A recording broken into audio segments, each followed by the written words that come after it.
build my gallows and build them high. Makes a long time climbing before I die. I want the chance to spit in his eye. Oh, well, they gave me bars, but I can see between to a dusty yard and long gone green. We call that freedom, if you know what I mean. And I dry my sorrows, but the whiskey's gone. I'm sober as a judge. Hello and welcome to Longbangers, the self-proclaimed third best unusual Hibs podcast. This is episode 68. I am your host, Curvy Nisbet, and I'm joined by the Fife Forlan. How you doing, Matty? I'm not bad, mate. Not bad. There's a nice introduction. I'm not sure about the unusual Hibs podcast, but when did that slip into the... I thought we were just the self-proclaimed third best. I didn't realise we had the unusual as well. I've been calling us unusual for a while, but that might just be me. I had a no bad day today. Like, I'd planning a wee trip away with the missus, so I've been phoning around hotels, and I phoned one, and they said, hello, Best Western. I said, it's the good, bad and ugly. Oh, that's funny. That's funny because that's one of my talking points on the agenda. We're also joined by the Trinent Totty, Dennis Rodman. How you doing? I'm back. I'll try and last the whole show, but I can't promise anything.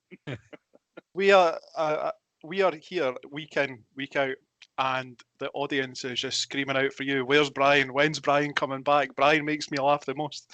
Do you know how demoralising that is? It's actual factual as well. Eh?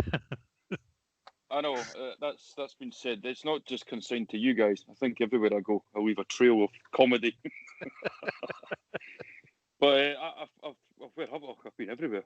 I did try and phone in last week for the show, but unfortunately, I was in probably the worst pub in Edinburgh, and I was absolutely out my barnet. And I think you guys quite rightly took the decision out of my hands and basically told me to beat it. That was probably one of the best decisions we've made, Johnny. What booze I was on for it. Oh,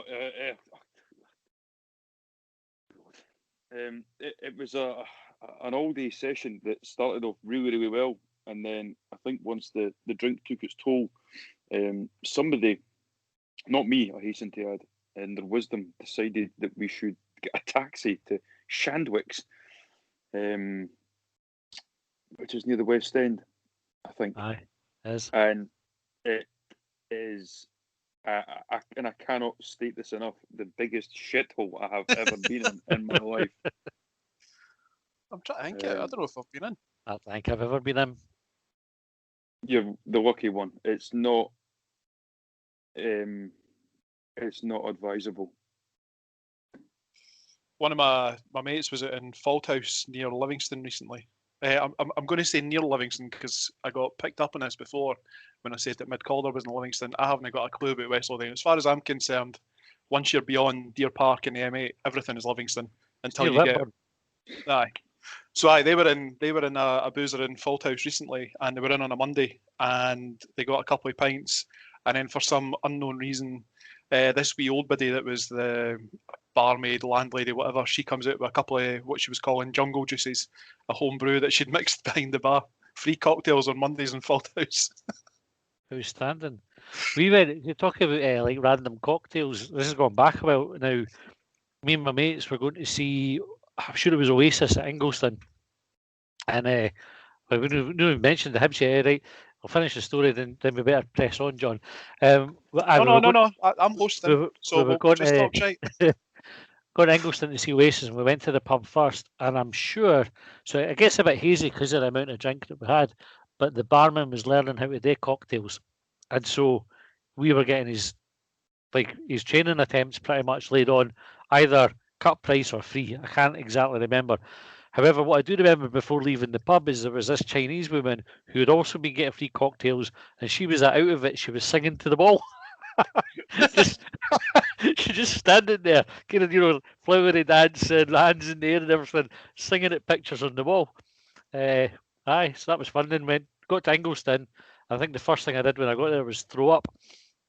It was a good gig, though. After that, cleared the way for more drink. Aye, we tactical chunder.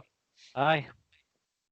Anyway, I'm hosting because I never saw the game because Celtic So I don't know what the chat was with pay-per-views. I know that back at the start of the season, Hibs got a bit of stick for not doing one for Kilmarnock. Was there any sort of reason why Celtic didn't offer one, or were they just being tight-fisted?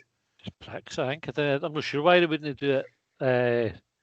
Didn't seem to make much sense unless they had problems. No, when Hibs did it, it was because they couldn't, or something like, couldn't get the logistics for setting up for away fans or whatever in time for the game. Celtic have had plenty of time to do it, so I don't really know what their excuse is. Do you think they were just taking their restricted view to another level? Aye, that's it. I think just another way to shaft you, innit? Just to piss off the away fans. So, Matty, you saw the game. You must have I'll got. watch it anyway. Yeah. Did you get a legitimate or a dodgy stream? Well, wouldn't like to say. But I just saw the game. Let's just leave it at that. I saw the game. Brian, did you see the game? I did. I watched it. Fuck, that makes a difference. I know. This might be our first job where you've not seen it and Brian has. Wow. These are uncharted waters. I've got literally nothing else to say apart from the wee agenda that I came up with, so I'm just going to let you two boys talk amongst yourselves. So, the game at the weekend. Let's talk about the good, the bad, and ugly. What was good? First half. First half. Thought we played well, Brian. We did. We actually. I think we took it to them. We actually took the game to them. We were neat. We were calm in possession. We worked angles. I know a lot's been said that we never actually got a shot on target, but I think it's easy to pick up the paper and see that wee table that says shots on target 0 and think, oh, Hibs were shite, because they weren't. We just, unfortunately, were beaten by quality. I think Celtic probably had more value on their bench than Hibs have got on their entire balance sheet. And I thought we gave a good account of ourselves in the first half. I think totally agree with you about the shots on target thing. So I was having this conversation on Hibs.net, and I think it's a misleading stat. You look at it, somebody called it a disgrace, and I would say it was no. That performance wasn't a disgrace by any stretch of the imagination. And we actually got into 2 or 3 really good positions where you would have expected on another day to at least have tested the keeper. Like Nisbet got in, Deutsch got in. I'm sure Boyle had an effort as well that he fired over, and these weren't like half chances either. They were pretty good chances, and I thought going into half time, I felt a wee bit aggrieved to be 2-0 down. Yeah, 100%. What was not so good about the performance? What was the bad? I thought we were sloppy with the defending. For the first 2 goals, I thought we could have defended both of them better. The first one's a good finish from McGregor, but nobody's going to close him down. He's got acres of space to kind of pick his spot. So I thought that was we could have done better there. And the second one, I think we gave the ball away cheaply. And when we didn't really need to, and Celtic obviously kind of took advantage. The defending there was a wee bit kind of desperate as well. I think there are a few players just get drawn to the ball, and what's his name, Ajeti? Oh yeah. You watch it. There's a really good view from behind the goal, in front of the goals, and you see him kind of just spotting where the space is, and he just times his run on the off chance that the keeper's going to spill it or it's going to get to him, and he reacted, the defence didn't, and that's how they got their second goal. So for me, the bad in the game was the defending, particularly for the first 2 goals. Third one you can forgive because we were pushing for a goal and they kind of broke forward. We got a really lucky break as well. McGinn makes a tackle and inadvertently passes it right to, is it Turnbull? That's the boy they signed from Motherwell. Yep. Mm-hmm. It couldn't have been a better pass for Turnbull. No, he's done is going in to make a tackle, and Turnbull takes a touch, plays in Elanusi. Oh yeah. I think, who scored the third one? And it's a good finish, but the first 2 goals, that was my bad. I don't know about you, Brian. Aye, absolutely. It was a bit sloppy, but listen, I never have and I never will define a Hibs team by how they perform at Celtic Park. Oh, to a lesser extent, Ibrox. I think, don't get me wrong, I don't think we should ever go there and just accept that we're going back home with a tail between our legs, but I would choose to define Hibs against the other 9 teams in the league. And I thought we gave a decent account of ourselves. I'll be honest with you. Aye, so it's an interesting point you make, right? So I was watching it, and I can't remember. So we watched the Motherwell Rangers game before it, and the commentators are waxing lyrical about how good Rangers are, and they go to analysis, and I'm thinking, okay, why are you analysing this? Like, your analysis should start and stop with the fact that you could probably buy Motherwell's team 3 times for the price of Ryan Kent. To back one of their players, that's before you look at the rest of their squad. He says it's ridiculous. It's the equivalent of, and I'm sure everybody's done this. You play Football Manager and you go an editor and you make your team amazing, and then you go and absolutely romp the league in the Champions League, and you give yourself a big pat on the back and go, "Oh, I'm the best manager in the world here. Look at my team's beating everybody." Well, of course, you're beating everybody. It's like totally skewed, and that's what it's like with Rangers to Motherwell. But Hibs to Celtic, I went on that transfer market. .co.uk website, and they give you like a kind of a market value for the different teams, and obviously they're no bang on, but they'd valued Celtic at their first team at 88 million and Hibs at 8 million. So it gives you an idea of the gulf, even though they're not going to be totally accurate. And I'd put it on Twitter, and one of my Celtic Celtic mates had said that their first 11, I think, or the squad came to something like 44 million. So 44 million, and we have got our most expensive player on the pitch is probably Kevin Nisbet, skinny Kevin Nisbet, at 250 grand or whatever he cost. That's why you get beat. And again, like that, they've got better players. They pay a lot of money to get better players, and it's hard to make a fair assessment on the game when you put that context around it. Yep. The law of averages. It's the same way. If you took Man City against Burnley, for example, or Fulham, and they play each other 10 times, Man City, you're expecting they're going to win 8, 9 of them, and that's just the way it is. That's not me trying to make a case for a defence or tart it up. That is just the way it is, I'm afraid. We'll get our days where we can pick up points or even take 3 of them, but that's the exception to the norm, and that's pretty much how it always has been, and as things stand, how it always will be. Aye, I tell you what though, with that logic, because it's one of the things I've been thinking about a lot recently, and I'll probably go off for a wee tangent here rather than talking about the game, is Hibs have that advantage over, I'd say, probably 6 or 7 teams in the league. So no to the same extent, we're not 10 times anybody's budget or 10 times anybody's value.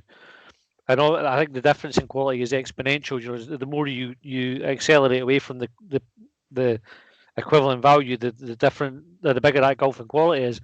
But should we as Hibs fans now be sort of the mind that whenever we play a Hamilton or St Mirren or even Motherwell, who have I think a drastically lesser budget than the Hibs, should we be taking that logic and thinking actually we should be expected to win these games and not just we should win it? It'd be like a 9 times out of 10 those 3 points should be coming back to Easter Road.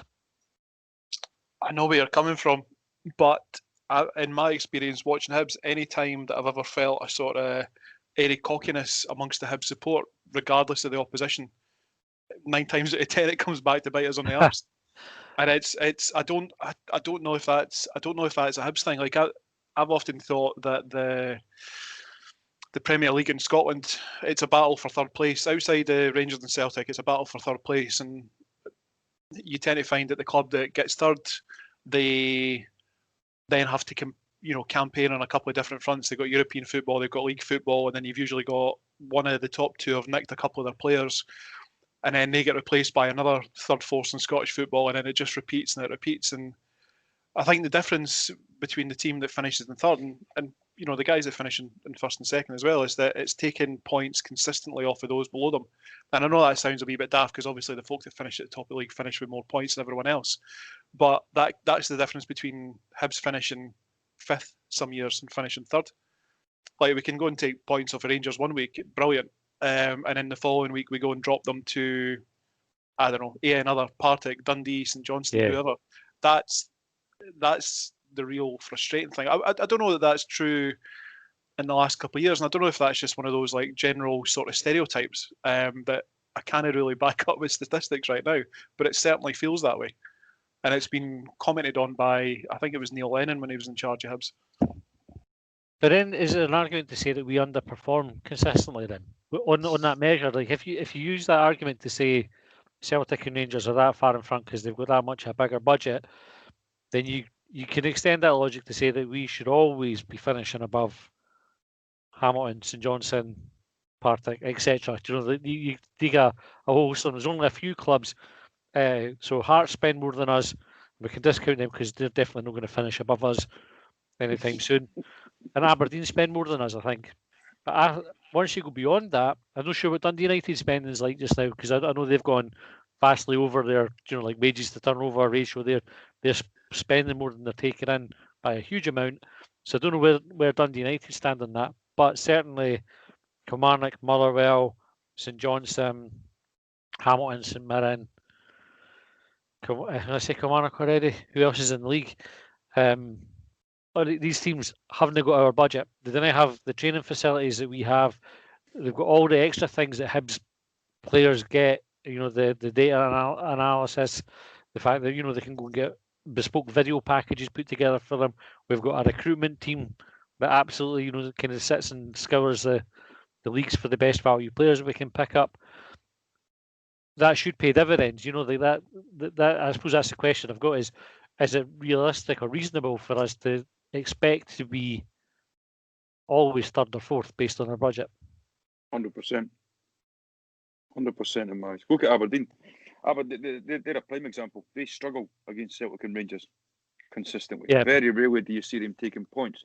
And it's not pretty to watch. They go to Ross County and away to St Mirren and away to Motherwell and whatever, and they win. They just eke out the points, and they've done it consistently now for I don't know how many years, 6, 7, 8 years. They've pretty much finished second or third. I think Motherwell picked them, or was maybe Kilmarnock or something.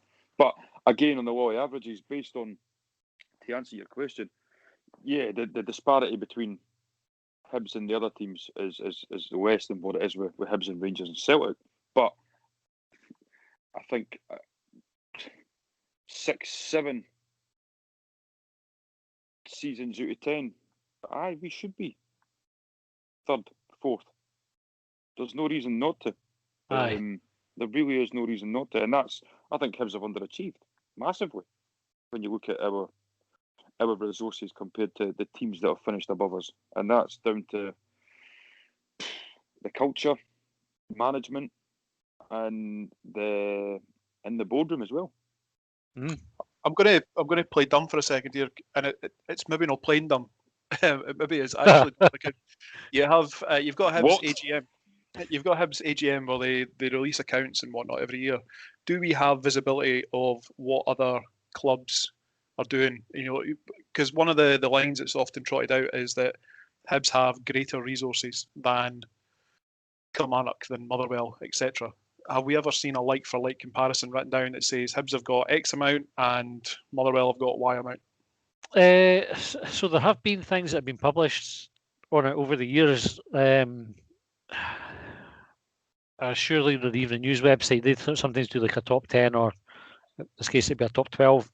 Where folk are financially, they'll do it on attendances, they'll do it on things like that, points won, etc.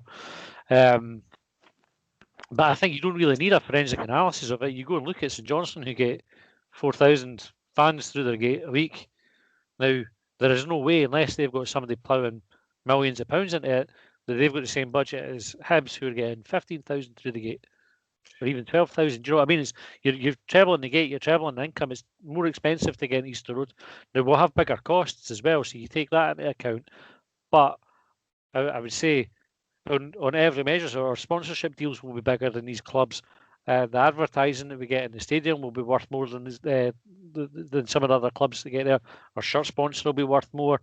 We take in more for shirt sales. All these kind of things all contribute to us having a bigger budget because we're a bigger club. Mm-hmm. So I don't think you need to necessarily know to the pound what other clubs are spending to know that we've got a bigger budget than them. What do you make of, how do I put this? So Aberdeen, Brian, you mentioned, have consistently finished third or fourth in the last few years. But we've talked before about how their football is eye-bleedingly awful. And Brian, you mentioned there about going to places like St Mirren, and I can't remember the other club that you mentioned, but getting the points just by whatever means necessary. Do you think Aberdeen fans are happy with that? Probably a few of them are grumbling now about the style of play, and McInnes is boring, and I think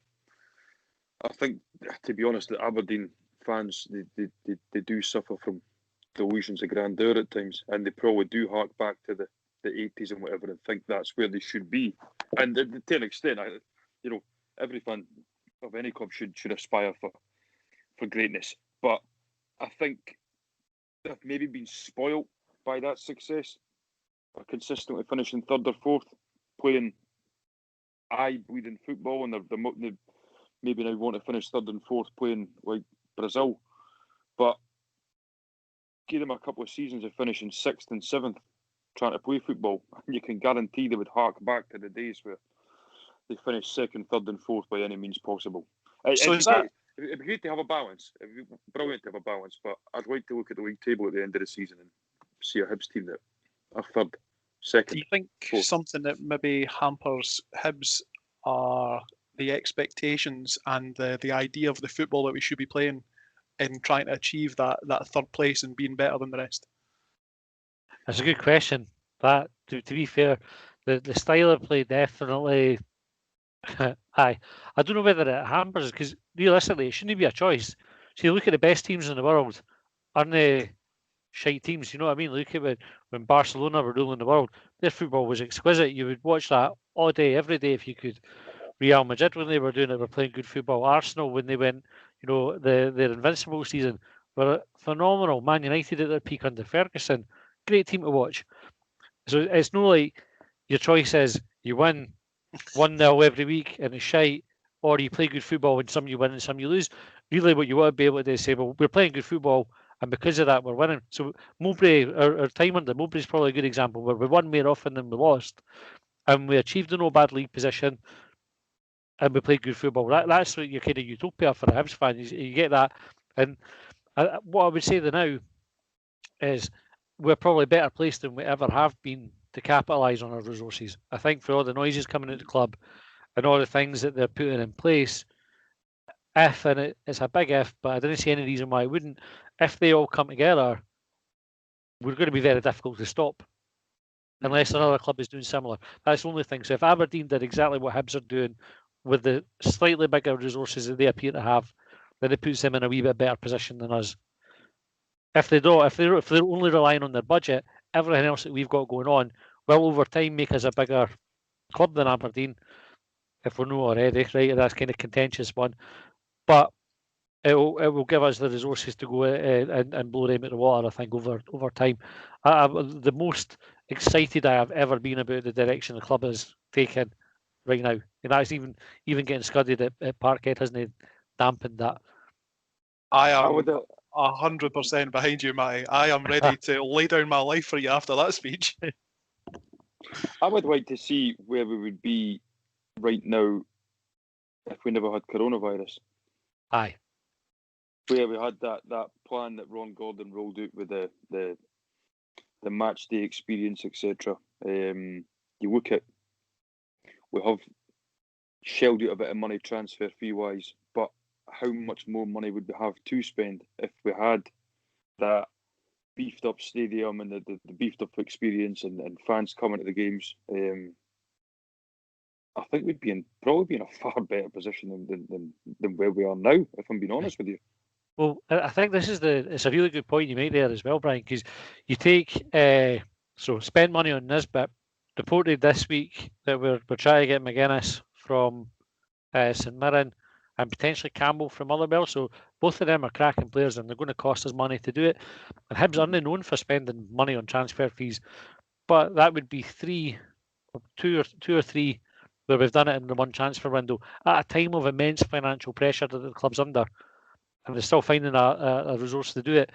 So if you think we didn't have that pressure and we had all the fans in the stadium, you could probably be getting those players plus and maybe another couple, it would be. I think we'd be in a really strong position rather than just a strong position. Never mind the quality that would add to the squad. It would be worth it alone just to see Tom English have an aneurysm over that. By the way, and I'm loath to give Ewan Murray the airspace because the guy is just a troll. Like I put on Twitter, right? He's a low rent Katie Hopkins because that's what he does. He just posts stuff for a reaction. But him and Tom English going after Leanne Dempster for saying Scottish football was going to need help was a fucking disgrace. Well, an absurd take to take on the situation for them calling her out on it. It was. I don't know if, in fact, I very much doubt that Ewan Murray is an avid listener of Longbangers, but if he is, and if you are listening, Ewan, take it from me and do not be ambiguous as to what this message is. Take it for what it is. You are a fucking gimp. He's like the dictionary. If you went, Siri, give me an example of somebody who needs to get their willy wet. I would pop up. Do you know? I just thought, obviously he's playing in the gallery, right? He's a Hearts fan, and he's trying to get a kind of bite out of Hibs fans, and he's done that. Fair play to him, and get the kind of kudos for the Hearts fans. But if your job is meant to be a respected journalist, and Tom English especially, who's like the chief sports writer at the BBC, to get that so chronically wrong and misread the situation so badly is unforgivable. It comes down to, I have used this expression before, willful ignorance.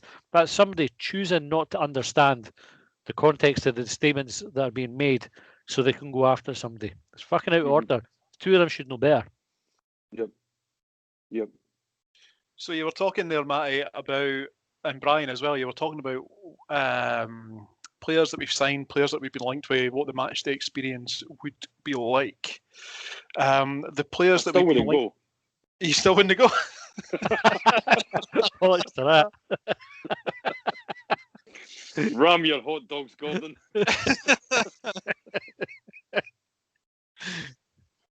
Do you think the players that we've been linked with are necessary additions to the Hibs squad, or do you think that we're looking to plug holes that didn't exist just because we've had a defeat at the weekend?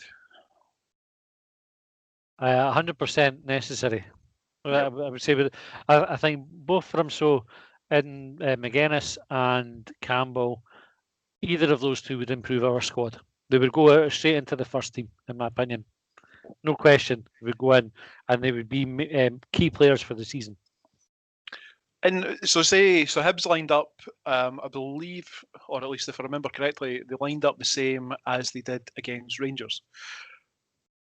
Who falls out of that starting 11 to make way for Campbell or McGuinness? I'm always curious about this because it's easy enough to say we'll just get this guy in, and it's no me trying to upset the apple cart. I'm just genuinely curious. That's a good question. So, why is he like this, Matthew? I know, but it's a fair question, isn't it? Like, I would say, right, Jay Wright would be one whose place would be under threat based on his performance on Sunday. I thought he didn't really do much against Celtic. I thought he was better against Rangers. But I think if you put Campbell or McGuinness, they give you more in the midfield than Wright would. Wright would be then an option as a winger, which is what his kind of natural position is. So when you need to use him, you bring him in. But I also think Newell as well. Now, I like Joe Newell. I think he's a good player. I think he's performed well. I thought he was really good on Sunday as well. I think he could impact games more than he does. And I think Campbell or McGuinness could impact games more than Newell does. I think them alongside Gogic, or maybe you muck about with the formation and you can get Gogic. Say Gogic, Campbell, Newell as a midfield three. I think if we've got those three in the midfield on Sunday, we are far less passive against Celtic than we turned out to be. Boyle and Newell as wing backs. Aye, you could do that. Who was that? Sorry, Brian. You said Newell and someone else. Boyle. Play them Boyle. as your wing backs. Gojic, McGuinness, Campbell as your midfield three. Doidge and Nisbet up front. McGinn, Hanlon, Poachers. That's You're a gonna- that's a good team. Aye. I think that's the thing as well. Rather than just starting from scratch with the team, keep the core of what you've got. I'm thinking, and just make the wee tweaks where required. Like you said about Dre Wright, I never saw the game at the weekend. I thought he looked good against Rangers. He got his goal, etc. But you're not. I think we were talking about consistency before and taking the points in the right places. You can't have that good performance one week, average performance the next. You need that high level. Yeah, I suppose, to be fair, you have to remember who he's up against on Sunday as well. I mean, none of the players had an easy game on Sunday. There isn't a Celtic player that wouldn't get into our first team. Do you know what I mean? Like, position for position, they're better than us, I would say. So I've never cut Jay Wright a wee bit of slack. I've never been a wee bit harsh on him, the fact that he's not made an impact against that midfield. Do you know what I mean? There's no many players in Scotland will make an impact against Celtic's midfield. One of the things I heard on the radio, and I don't know if either you'll be able to comment on it, it was something about Celtic, because I think the commentator that was listening to it said that Hibs and Celtic were playing roughly the same sort of formation, same sort of system. Both had wing backs on there, but Celtic's wing backs were pushed so far forward they were almost wingers.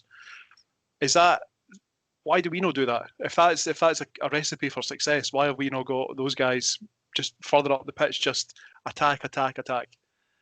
I think ideally you'd want to, but I suppose it comes back to, football comes down to individual battles a lot of the time. And if you look at probably the one that stands out is Dougie against ping pong, right? He's up at table tennis, right? So you go Dougie up against table tennis. Wait, I've seen singing to a wall.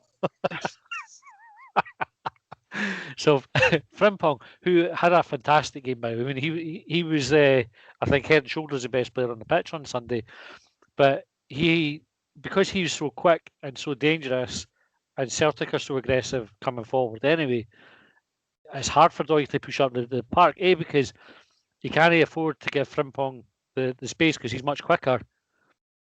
So if you commit forward, as soon as you're out of possession, you're in trouble. That whole side's given up. So that in itself is why Boyle's a good outlet for us. If you play Boyle wide or on a wing back against a team that likes to push their full backs forward, you get some joy out of it because Boyle stops that. They can't leave him alone because he's too quick. Frimpong done the same to us. That was it, and that's why we couldn't get our wing backs forward in the same way. Is because Celtic are better coming in the sides. How did Dougie Tripod get on? He seems to be the darling amongst the Hibs support of late. Did he have a good game? You answer that one, Brian. No, he never. But he's up against Frimpong, who probably terrorises every left back that he comes up against. So it's easy to say in hindsight. You know what? He probably should have played Stevenson for the start on Sunday, but everybody's a brilliant coach in hindsight. So he was given a bit of a torrid time, but he'll learn from it, I hope. Aye, that's part of his education, that, isn't it? I mean, that's the two toughest games that he'll have all season, you would think, Rangers and Celtic.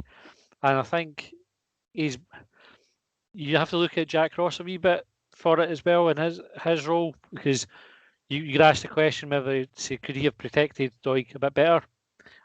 Do you know, like, is asking Jay Wright to do more in a defensive sense and covering that side might have been an option, or going a back four so that Doig isn't as exposed against Frimpong.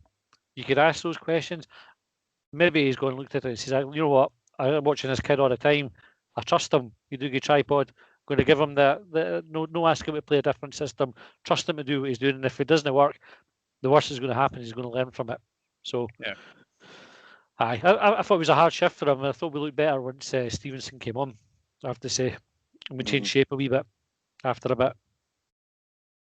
Not straight away. What was I going to say?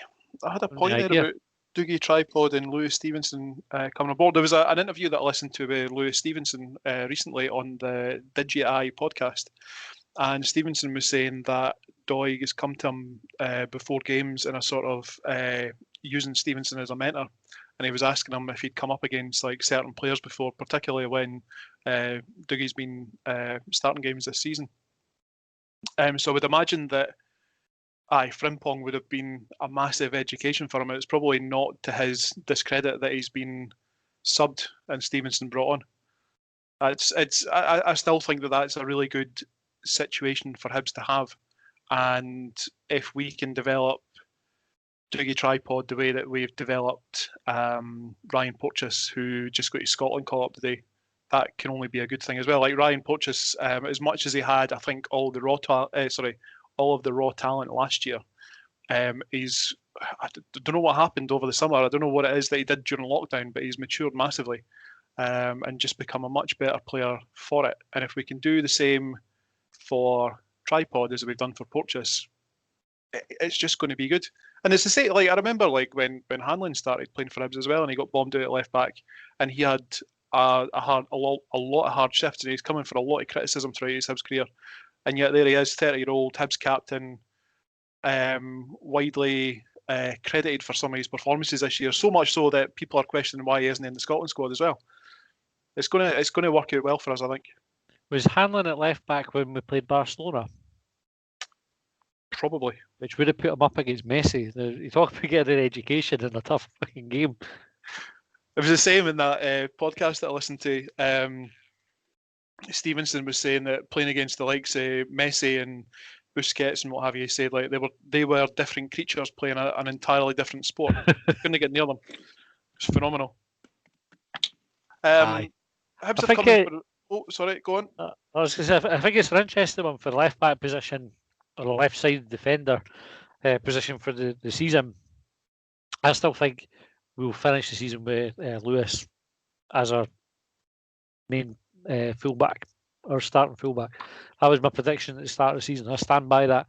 I think doing a Tripod coming in, and he's done a great job, and I hope he continues to develop.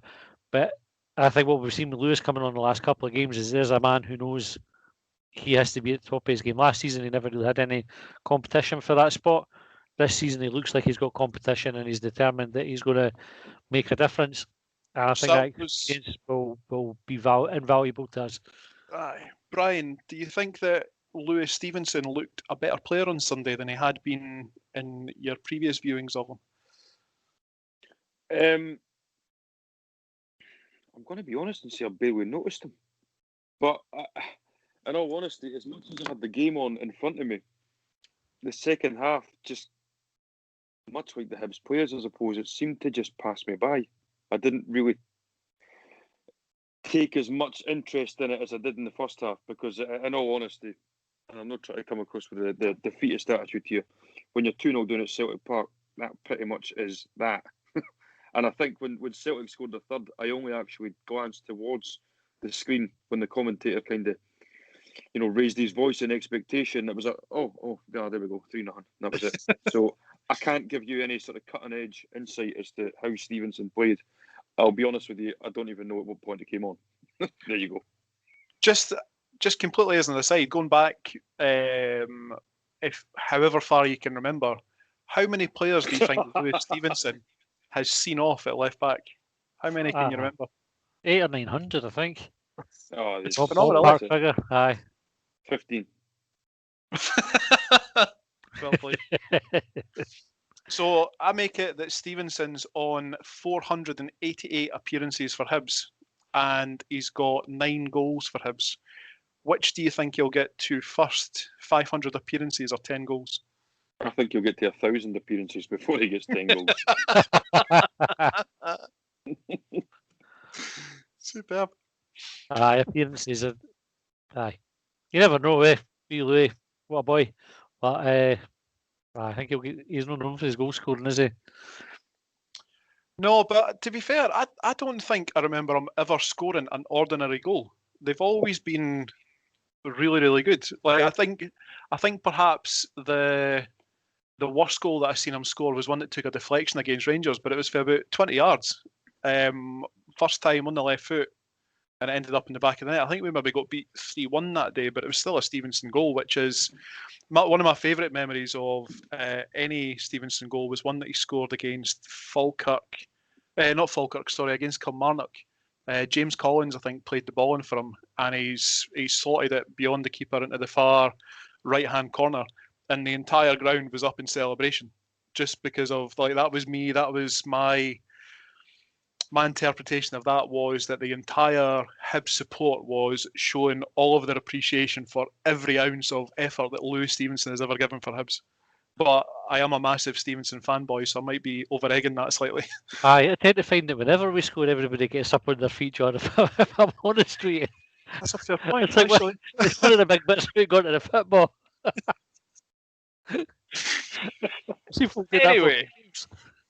Aye, it was different. It was different because it was Stevenson. Fuck off. Aye, there was one. I can't remember if it was like Aloe or something like that we were playing, and he rattled one into the top corner. As well as kind of took a touch to get under his feet and pinged it in the top corner. An absolute peach. How much do you reckon he's on as a goal bonus every week? Now, they're probably just no bother. It's either a ridiculously high one because they've gone, fuck it, it's never going to happen, or they've just not even thought about it. It's never going to happen. It. That way, aye. 50 quid a week basic and 10 grand per goal. What are you saying, Brian? So just 50 quid a week basic wage is 10 grand per goal.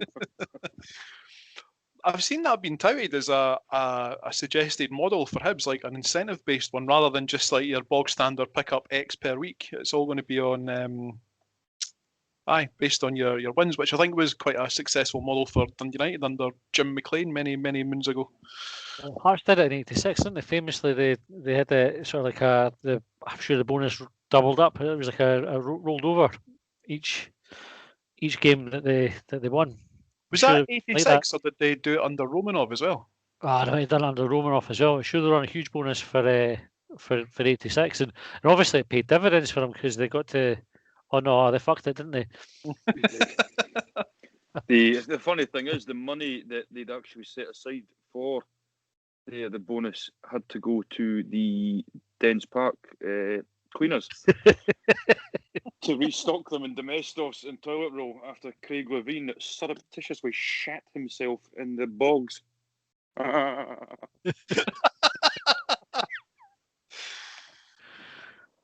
So Ben Stirling is away to Hamilton, our opponents, this Friday. What do you make of that move, Brian? What? I just immediately picked on you there because I could see you sticking something up your beak. It's an inhaler, John. Who are you on about? Stirling? Ben Stirling. He's away to Hamilton. Aye. It's all right. I'll spare your blushes because I know next to nothing about him as well. I'd heard he was meant to be good, so when I'd seen it was a permanent transfer, I thought he's maybe not that good, or perhaps we're freeing up money to bring in Alan Campbell. Just a suggestion. Freeing up the space there. You see his photo shoot for his signing. I never seen him look weird. He's just like totally deadpan, like no emotion whatsoever. In fact, he looked a little bit angry. I feel the same way whenever I go to New Douglas Park as well. He's highly rated, Ben, so I can't really think any time that I've seen him play or that he's made an impression. But Hamilton's a good club for him to go to. You know, if I was a lot of the Scottish clubs, they definitely play young players and they're good at developing them. So touch wood. I think that the last guy that went for Hibs to Hamilton, Scott Martin, I think he's quite highly regarded over there. I liked him as well when he was at Hibs. I thought he was one of those like terrier types in the midfield that would just go launching himself into challenges. I thought he was like the hard man in waiting after Bartley and Milligan, etc. But it just never worked out that way. I think he was hampered by the two first names conundrum. Maybe. And also the fact that we had a Martin Scott. Actually, I was thinking of Martin Scott, and I'm thinking, who's he play at Hamilton? We had him about 20 years ago. I'm thinking a different player. I think he still plays Martin Scott.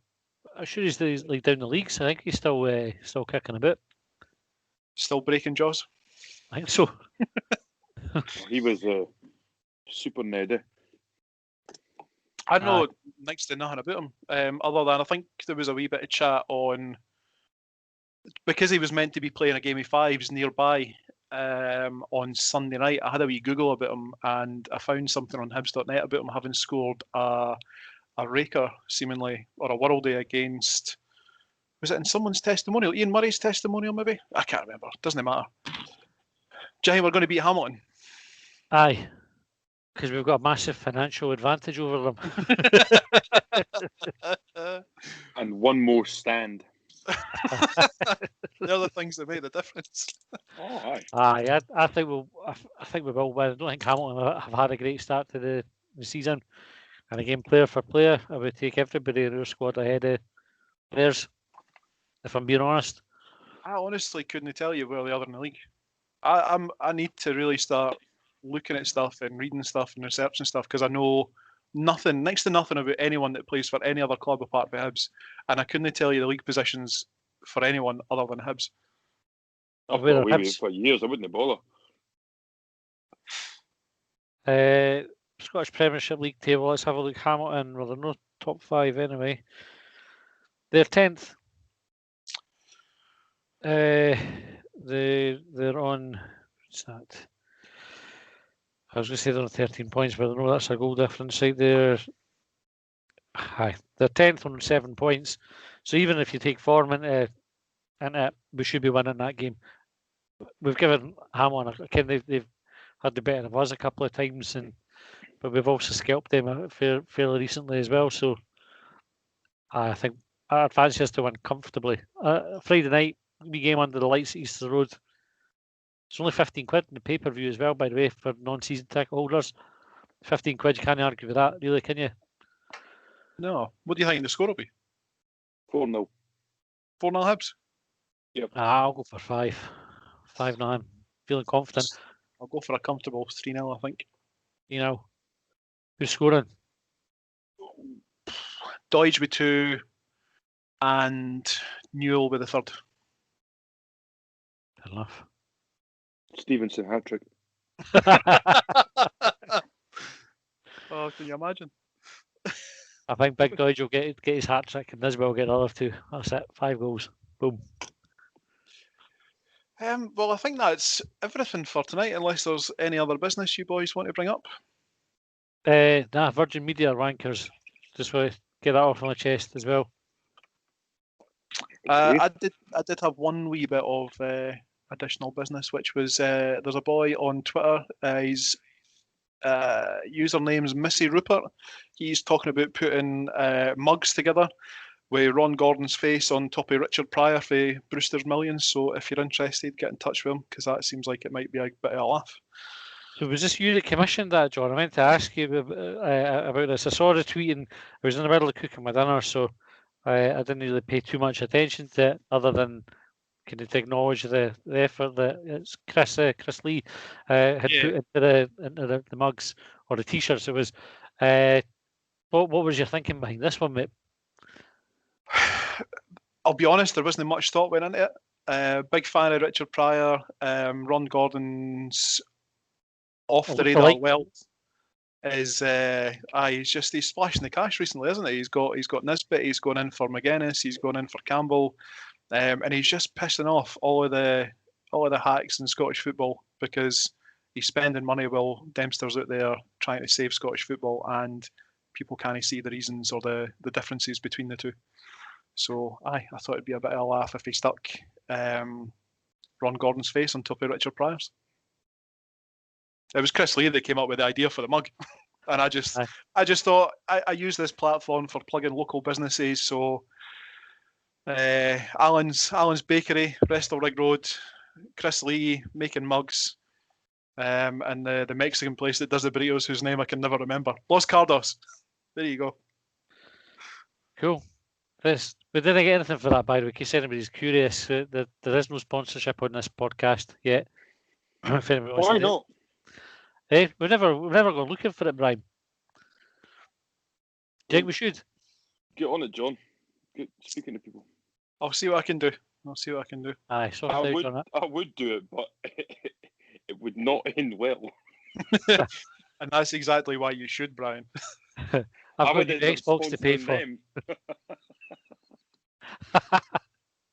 We'll end up having to do like fucking running or something. I've got as a sponsor, but it's 50p a mile. Oh, for fuck's sake, that's not the idea. Have you seen the Dutch team that's got the sex toy manufacturer sponsoring them? And they've got a big pair of inflatable women's legs outside their main entrance. Oh, bro, I hope they open as folk come in. I'll send you the picture. Aye, bro.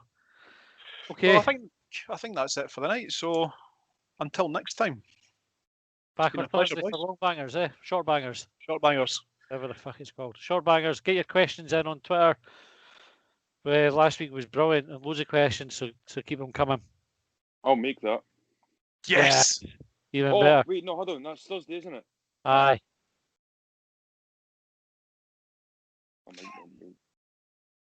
I'm meant to be in the pub, but I might not go. I'll try. Oh, we'll see. Right. I'll find a quiet pub. We've got no chance. See you next Tuesday, Brian. And on that note, see everybody later. Ta-ra.